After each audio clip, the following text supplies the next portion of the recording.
Wayne Kirby, and I'm looking forward to playing at the Asheville Guitar Bar on Friday with Mr. Jimmy.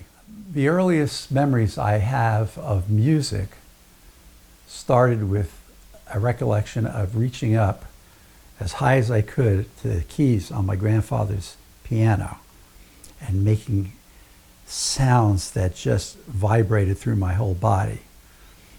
That's the first thing I remember. And the second most wonderful moment in my entire life was when my parents took me to my first parade in downtown Patterson, and I heard music coming down the road, and then I started feeling something in my body that vibrated every inch of me, and it was the bass drum. And that's when I was completely hooked. I grew up in Patterson, New Jersey in the late 40s and 50s, and it was a mill town at that time. It was a textile mill, and it was like the Wild West. There were bars on literally every corner that ran 24 hours a day, and the music being played in all of the bars, with the exception of 2 African-American bars, was country music until rockabilly started taking over. And so I heard lots of country music, and when I was about 13, my father, when he was working day shift, would come pick me up, and I would bring my guitar, and he convinced the people in the bands to let me sit in. And that's how I learned to play guitar, was sitting in with the big guys and learned all the classic country tunes. And so that shaped me. And my grandfather listened to Enrico Caruso records all the time. So I learned about something about classical music. My uncle listened to big band and rockabilly. And so all of that just came together and gave me an eclectic view of what music is. I started getting paid playing guitar, playing weddings and bar mitzvahs and family gatherings. And I was doing pretty well, and I was up to 2 nights a week by the time I was 15. But I noticed that the guys that were really getting lots and lots of work were bass players. And I went, I'm going to buy a Fender Jazz bass. And then I started working 4, 5 nights a week. And that's when things really started taking off, was when I finally got my bass guitar. And then shortly thereafter, I was in high school, and I had announced to my father that I wanted to be a professional musician. And he told me that I wouldn't be able to ever make a living as a musician, and I was determined to show him that I could. So I worked so hard and hustled to find every job I could, playing guitar, playing bass, playing keys, and eventually things started going really well. I met a girl at a neighboring high school named Debbie Harry. And she was a year ahead of me in high school. And she was known as the most beautiful girl in New Jersey. And when I first laid eyes on her, I realized she really was the most beautiful girl in New Jersey. Eventually, we decided to form a band together. And we signed to Capitol Records to Artie Kornfeld, who had become the new 25-year-old vice president of Capitol Records East Coast. And Capitol thought we were going to be the next giant stars. And that didn't happen, but Artie Kornfeld really gave me my big first break. He asked me if I knew how to arrange. And I said, of course I do. The answer really was, of course I don't. But I had lots of training in conducting and keyboards and ear training and theory and composition. And I thought, heck, I can arrange a rock and roll record. And so he started with our own album, and I did all the string arrangements and horn arrangements. And he liked what I did. And then he brought me on another project for Capitol Records. I did the entire album. And he said, you can have any instruments you want. Cost is no concern. And this was my laboratory, and I was getting paid handsomely to learn how to arrange. And he ultimately teamed up with a guy named Michael Lang with a band called Carnival Connection. And I did a record project for Artie Kornfeld and Michael Lang, who was the manager of the band. At that time, I was hanging out with Michael, and he said, you know, Artie and I are going to put on a festival. And we're going to do it up in Woodstock. And the rest is history. And I became involved with Woodstock Ventures as they were trying to find the venture capital to put it on.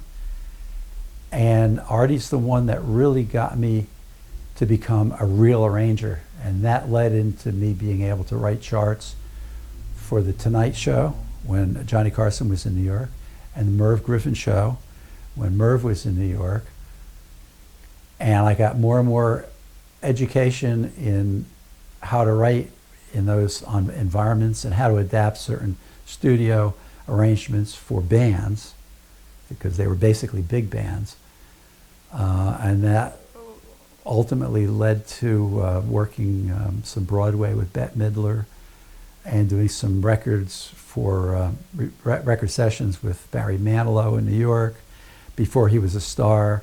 I graduated from Juilliard in 1970 with a bachelor's degree in double bass performance. And I also studied conducting and composition. And then Yale invited me to go there I was actually in their doctoral program. At that time, my focus was electronic music composition with Bülent Arel from the Columbia Princeton Electronic Music Center, a legendary pioneer, and then also studying double bass. And then I had been starting to go out and play with people like playing bass with Robert Goulet and Liberace and many, many people of that sort. And then I played with Sergio Franchi, and I just finished up my master's degree rather than finish my doctorate, with the agreement from Yale that I could go back and finish the doctorate as long as I came back within a year. I went out with Sergio to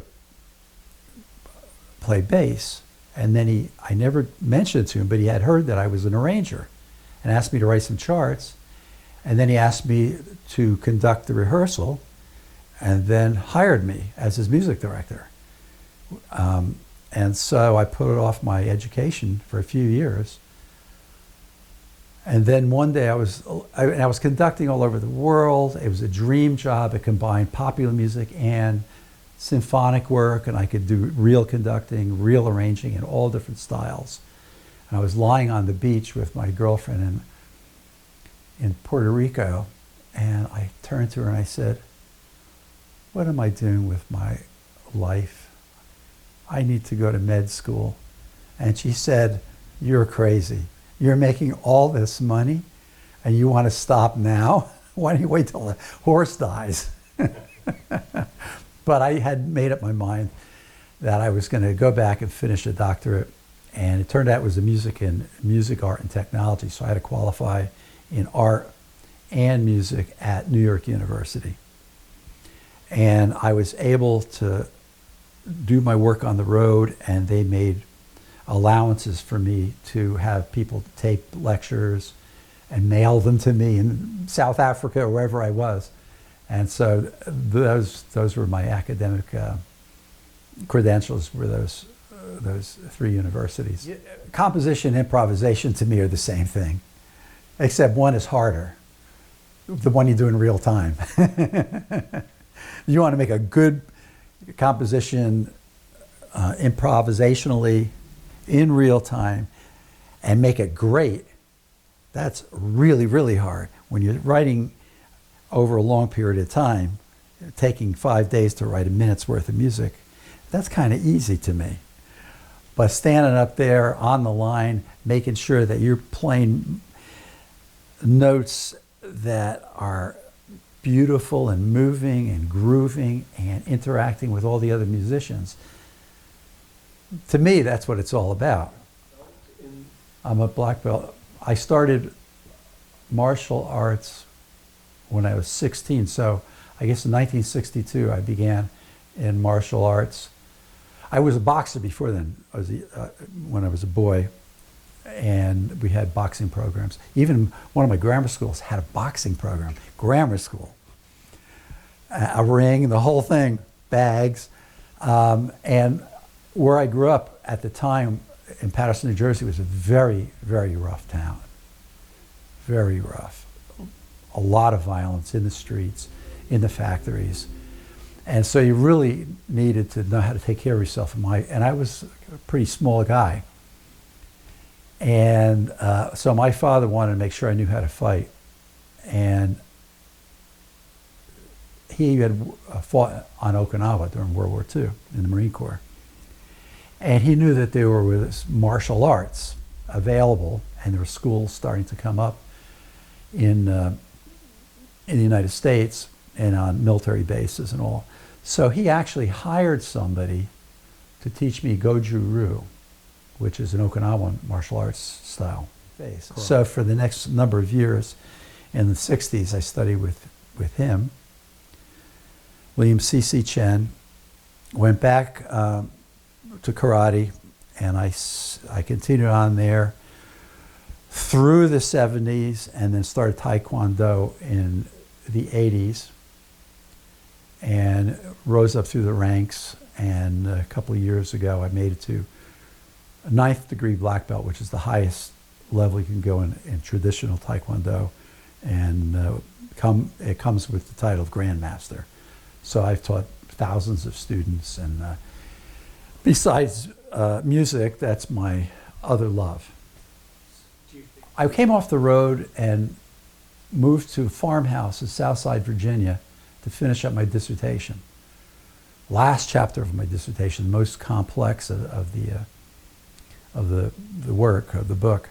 But in the meantime, I started applying for professorships, and I had this field that I was an expert in that everybody wanted. I knew about electronic music. I was a businessman in music. I owned a publishing company, production company, recording studio, had 2 records out. And so I know about the business, I knew about the technology, I owned recording, and everybody wanted to hire somebody to do this stuff. But I was one of only 2 people with the experience and doctorates. Briefly though, there was a book called What Color is Your Parachute?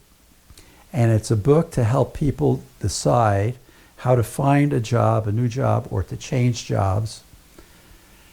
And it was a self-inventory, and I did it, and I think I answered it all honestly. And I said, you know, you need to be in a small liberal arts college with a new program in music, business, and technology. And somebody from Yale said, you know what, there's an opening in Asheville. And so I applied to it. Yeah, and so I was here for 3 years, and UNCA invited me back. They made me chairman for 20 years. I built the department, the jazz program, brought Bob Moak to teach for me and help build the program. And then retired when I was around 73, just working as hard as I could to build something really important for the community and the state and for all of us. I've been working with Vince Jr. for about 1.5 years, and I love it. It's very tightly rehearsed, but we do have input, all of us, into the arrangements, which I like. And I have to practice every day to keep my chops up. And I love being on stage with the guys. The band, everybody's so totally different, but get together at rehearsals and on gigs and socially, and get along so well. It's a joy on and off stage with these guys. Fun, the audience enjoys it. It's a blast.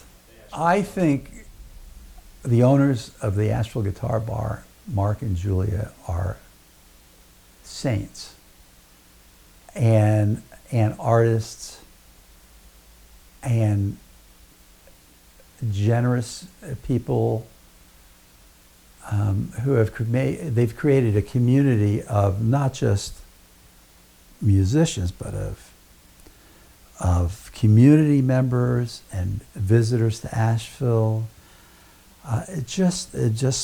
They brought together so many disparate elements of our humanity together in such a loving way, and have given musicians a place to mingle and to play, and sometimes to make money, sometimes to make money and music. It's just, I've never seen anything like it anywhere where I've lived. You know, really, I had a superficial knowledge of the blues until 1964, when somebody gave me an album by Lightnin' Hopkins. And that turned my head around, and I went, this must be what they're talking about. And then Lead Belly. And then I think what really turned my head was when I was at Yale, we had these residencies. And one semester, it was Dizzy Gillespie. And all I did was hang out with him. The next one was B.B. King. And that's all I did. And he would talk about things and about it being a conversation. And it was just like through osmosis, I started getting a feeling about phrasing and emoting and the general vibe of the blues, but that the blues are more than being blue, right? That the blues could be a lot of things, but they were intensely emotional. I mean, when you played, if you were really playing the blues, you were emoting. Talk about coming from the inside out. What do I think of the blues? I think it's a total mystery. It's one of the great mysteries of the universe.